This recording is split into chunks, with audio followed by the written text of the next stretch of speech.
tiket Timnas Indonesia vs China yang berlangsung di Stadion Utama Gelora Bung Karno Stadion GBK, Senayan, Jakarta pada 5 Juni tahun 2025, ludes terjual. Kondisi itu tentu saja bisa membuat tim lawan ketar-ketir. Sebab, Stadion GBK bakal dipenuhi puluhan ribu supporter yang siap memberikan teror kepada Cina di laga lanjutan babak ketiga, kualifikasi Piala Dunia 2026 tersebut. Bek Timnas Indonesia ini resmi merapat ke klub nomor 1, Thailand Burim United, sebagai pemain kuota ASEAN.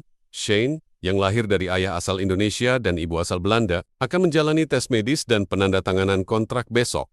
Durasi kontraknya diperkirakan lebih dari 1 tahun. Semoga sukses, Shane. PSSI resmi mengumumkan daftar 32 pemain untuk skuad, sementara Timnas Indonesia yang akan berlaga melawan Cina dan Jepang pada 2 laga terakhir. Grup C putaran ketiga kualifikasi Piala Dunia 2026. Zona Asia, kejutan muncul dengan absennya nama Ragnar Oratmengoen, penyerang naturalisasi yang menjadi andalan di lini depan skuad Garuda. Arya Sinulinga sebagai anggota Exco PSSI menjelaskan alasan absennya Ragnar kepada awak media. Ragnar tidak dipanggil karena sedang sakit. Jadi bukan karena apa-apa, karena alasan kesehatan ya. Jadi dia tidak bisa ikut dalam pertandingan kali ini, ungkap Arya. Palermo gagal melaju di babak play-off promosi Serie A setelah kalah dari Juve Stabia 0-1. Hasil ini membuat musim Emil Audero bersama Palermo berakhir dan akan kembali ke Como, ke 1907. Kekalahan ini juga membuat Emil dapat segera bergabung dengan Timnas Garuda sesuai jadwal tanggal 26 Mei. Sebelumnya sempat ada kekhawatiran kalau Emil akan telat bergabung andai melaju hingga final. Playoff promosi di tanggal 1 Juni.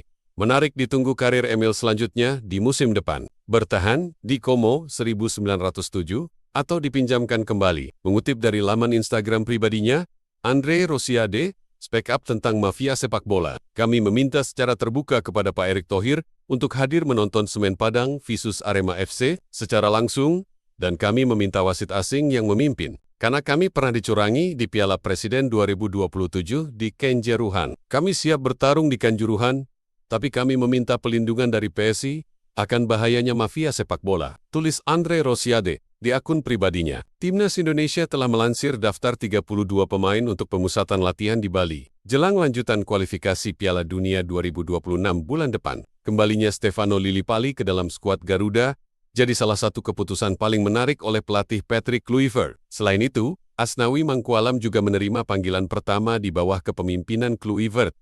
Setelah tidak masuk seleksi kontra Australia dan Bahrain Maret lalu, tim Merah Putih akan menjamu Cina pada 5 Juni sebelum bertandang ke Jepang pada 10 Juni untuk memungkas ronde ketiga kualifikasi. Ilkan Bagot tidak masuk dalam daftar pemusatan latihan TC Timnas Indonesia di Bali, membuat heboh netizen, pecinta sepak bola, tanah air. PSSI telah merilis 32 nama pemain Timnas Indonesia untuk mengikuti pemusatan latihan. Persiapan menghadapi 2 laga melawan Cina dan Jepang di kualifikasi Piala Dunia 2026 di bulan Juni. Ilkan Bagot yang tidak masuk dalam daftar menimbulkan reaksi netizen dan mempertanyakan kenapa pemain kelahiran Bangkok, Thailand tersebut tidak dipanggil. Pasalnya, Ilkan Bagot yang dirumorkan sedang berada di Bali dan digadang kembali masuk skuad Timnas Indonesia, ternyata tidak ada dalam daftar tersebut. Sektor posisi bek tengah diisi Kei Itses, Kordi Amat, Rizky Ridho, Justin Hubner, dan Messi Hilgers. Reza Arya Pratuma, pemain kelahiran Parepare 18 Mei tahun 2000 yang baru saja berulang tahun ke-25 ini. Saat ini bermain untuk PSM Makassar mendapatkan pemanggilan dari Timnas Indonesia